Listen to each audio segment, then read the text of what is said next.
Mongolia akan menaklukkan Tiongkok dan menyebarkan kekuasaannya hingga ke kawasan Eropa, sehingga nama Khan dan kerajaannya sangatlah terkenal.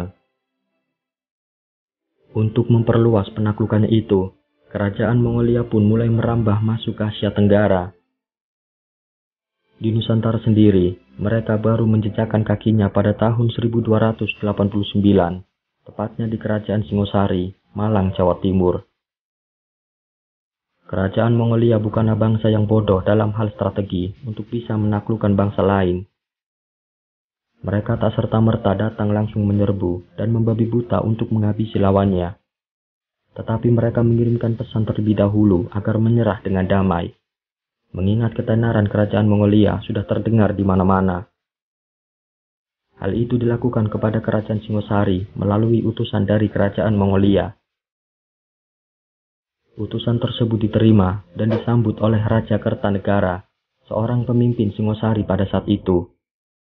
Namun saat utusan Mongolia itu datang, Raja Kertanegara merasa tersinggung atas pesan yang disampaikan, yang berisikan agar menyerahkan diri kepada bangsa Mongolia, serta memberikan sejumlah upeti. Hal itu mendapatkan balasan langsung dari Raja Kertanegara, bahwa dia akan memberikan hukuman kepada utusan tersebut dengan memotong telinganya, menato, atau mencapnya dengan sebuah besi panas sebagai pesan penolakan sebelum mengutus pembawa pesan itu kembali ke Mongolia. Pesan dari Raja Kertanegara itu pun dipahami oleh Kubilai Khan, sang penguasa Mongolia pada saat itu. Merasa tidak terima, Kubilai Khan lantas mengutus 20.000 hingga 30.000 pasukannya untuk melakukan ekspedisi ke tanah Jawa dan melakukan serangkaian serangan. Hal itu membutuhkan waktu sekitar 3 tahun demi mempersiapkan penaklukan Mongolia di tanah Jawa. Dalam ekspedisinya ke Jawa, pasukan Mongolia harus melewati beberapa wilayah di Asia Tenggara, salah satunya adalah Vietnam. Dalam perjalanannya itu, mereka mendapatkan hadangan dari Vietnam yang cukup menyulitkan dan menguras tenaga. Belum lagi ekspedisi bangsa Mongolia itu harus mengambil jalan memutar, mengingat ada kabar kerajaan Singosari sudah mempersiapkan pasukan-pasukannya demi menghadang anak buah dari Kubilai Khan. Kemudian pasukan ekspedisi Mongolia tiba di daerah Tuban, Jawa Timur pada tahun 1293 dengan kondisi yang cukup memprihatinkan. Semuanya sudah dalam keadaan kelelahan akibat perjalanannya itu, dan mereka berada di titik terlemah.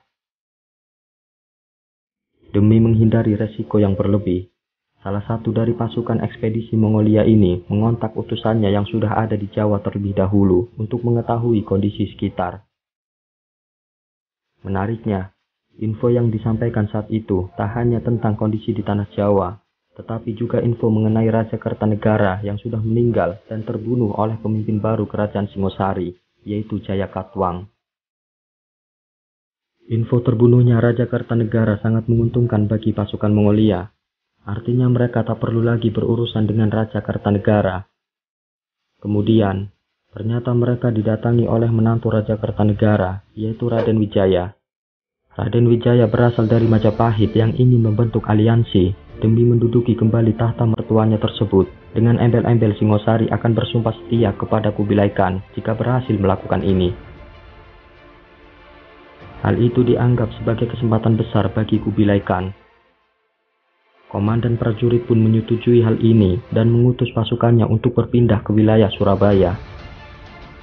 Di sana mereka berperang dengan beberapa pasukan-pasukan Jawa untuk mencuri sebuah kapal. Dengan keyakinan invasi ke Jawa bisa berjalan dengan mulus, sang komandan pun memutuskan mengirimkan beberapa pasukannya ke Sumatera untuk menaklukkannya. Bersama Raden Wijaya, pasukan Mongolia membangun strategi 2 serangan demi bisa mengalahkan Jayakatwang. Anak buah dari Kubilai Khan langsung menyerang dari utara di Sungai Brantas, sedangkan pasukan Raden Wijaya menyerang dari arah timur. Serangan tersebut efektif dan berhasil menumpas serta menangkap Jayakatwang. Akhirnya Jayakatwang dieksekusi pada saat itu juga. Dengan berhasilnya mengalahkan Singosari, kini saatnya pasukan Mongolia menuntut perjanjian yang sudah disepakatinya agar setia terhadap kerajaan Mongolia dan memberikan upeti. Kemudian Raden Wijaya mengiyakan atas hal itu. Namun sebelumnya, Raden Wijaya harus kembali ke kerajaannya terlebih dahulu, yaitu kerajaan Majapahit, untuk mengambil upetinya itu. Raden Wijaya juga meminta beberapa pasukan Mongolia untuk mengawal perjalanannya menuju Majapahit.